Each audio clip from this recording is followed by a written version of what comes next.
സ്വഹീഹായ ഒരു ഹദീസ് നമുക്ക് കാണാം. അല്ലാഹു സുബ്ഹാനഹു വ തആലക്ക് ഒരാളോട് ഇഷ്ടം തോന്നിയാൽ ജിബ്രീൽ അലൈഹി സ്വലാത്തു വസ്സലാമയെ വിളിച്ചിട്ട് പറയും, ഇന്നാലിന്ന അടിമയെ എനിക്കിഷ്ടമാണ്, താങ്കളും ആ അടിമയെ സ്നേഹിക്കുക. ജിബ്രീൽ അലൈഹി സ്വലാത്തു വസ്സലാം പിന്നീട് മലക്കുകൾക്കിടയിൽ അത് വിളിച്ചു പറയും, ഇന്നാലിന്ന അടിമയെ അള്ളാഹു സ്നേഹിക്കുന്നു, അതുകൊണ്ട് നിങ്ങളും സ്നേഹിക്കുക.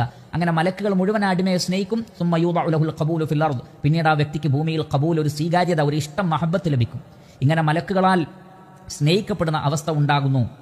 നല്ല അടിമകളും സ്നേഹിക്കുന്നൊരവസ്ഥ ഉണ്ടാകുന്നു. ആരാണ് ആ മഹബത്ത് അവരുടെ മനസ്സിലിട്ട് കൊടുക്കുന്നത്? അല്ലാഹു സുബ്ഹാനഹു വ തആലയാണ്. വജഅല ബൈനകും മവദ്ദതൻ വറഹ്മതൻ, ഇണകൾക്കിടയിൽ സ്നേഹവും കാരുണ്യവും ഇട്ട് നൽകിയതാരാണ്? അല്ലാഹു സുബ്ഹാനഹു വ തആലയാണ്. മാതാപിതാക്കളും മക്കളും തമ്മിൽ, കുടുംബക്കാർ തമ്മിൽ, കൂട്ടുകാർ തമ്മിൽ, എല്ലാം തന്നെ ആദർശ ബന്ധുക്കൾ തമ്മിലൊക്കെയുള്ള മഹബത്ത് ആരിൽ നിന്നുണ്ടാകുന്നതാണ്? അല്ലാഹു സുബ്ഹാനഹു വ തആലയിൽ നിന്ന് ഉണ്ടാകുന്നതാണ് എന്നാണ് നമുക്ക് കാണാൻ സാധിക്കുന്നത്. ഇപ്രകാരം അല്ലാഹു സുബ്ഹാനഹു വ തആല സ്നേഹിക്കുന്നവനാണ്, അവന്റെ അടിമകളെ ഇഷ്ടപ്പെടുന്നവനാണ് എന്ന് തിരിച്ചറിഞ്ഞു കഴിഞ്ഞാൽ പിന്നെ നാം ചെയ്യേണ്ടത് എന്താണ്? അള്ളാഹു നമ്മെ സ്നേഹിക്കാൻ ആവശ്യമായ പ്രവർത്തനങ്ങൾ കാഴ്ചവെക്കലാണ്. അള്ളാഹു നിർബന്ധമാക്കിയ കാര്യങ്ങളിൽ ഒരിക്കലും വീഴ്ച വരുത്താൻ പാടില്ല.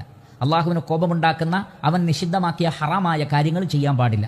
അതിനു പുറമെ ഐച്ഛികമായ ഇബാദത്തുകൾ ചെയ്തുകൊണ്ട് അള്ളാഹുവിലേക്ക് അടുത്തുകൊണ്ടേയിരിക്കുക.